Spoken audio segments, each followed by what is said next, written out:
Legendary Hollywood actor Elizabeth Taylor is dead. She was 79 years old. Liz, in fact, ruled Hollywood during the 1950s and 60s, making her film debut in 1942 with There's One Born Every Minute. She bagged Oscars for Butterfield 8 in the year 1960 and also Who's Afraid, the very famous film Who's Afraid of Virginia Woolf in 1966. She also won nominations for 3 more films. Well, Liz, in fact, is known as one of the Golden Girls. She'll be best remembered for her roles in films like National Velvet, Lassie Come Home, The Courage of Lassie, Cleopatra, not to forget, Cat on a Hot Tin Roof, and Alistair D'Souza are joining us right now for more on this. Alistair, Elizabeth Taylor, 79 years old, but still known as the best actress of the golden age. People will really miss her.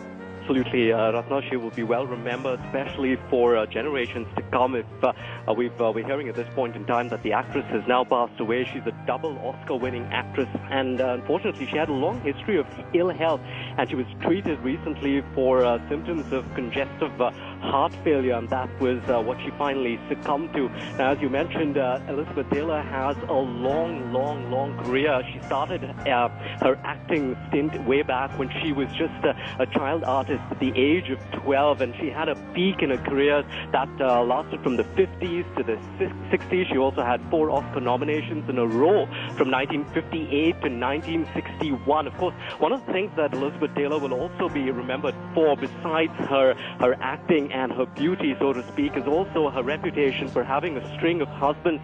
She was married 4 times to a man named Conrad Hilton. Also, she had a total of 7 husbands, so that's something that people, of course, will always remember Elizabeth Taylor for, many of the husbands being much younger to her. Absolutely. Also, one remembers the way she came out when Michael Jackson had died, known as one of his very dear friends. The last time was that's when Liz Taylor was out there talking to the media about how great MJ was and his work was. In 2003, she officially retired. Until then, she was as vibrant as one could be for someone who was in her 70s. Absolutely. She was always there, and she always tried to remain in the limelight, though you say that, yes, indeed, that she tried to take a back seat, but she was someone who persistently enjoyed being out there in the archlight, because after all, one must remember, it all started at the tender age of 12, so this was a woman who enjoyed it all, and she was also part of a charity, several charities that she would often come out into the media. I give talk about her AIDS charity.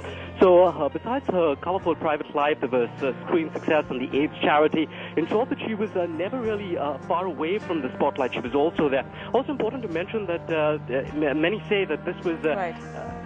Yes, go ahead.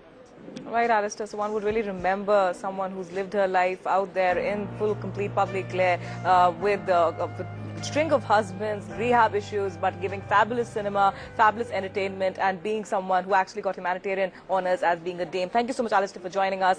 Liz Taylor will be remembered by one and all for her great work.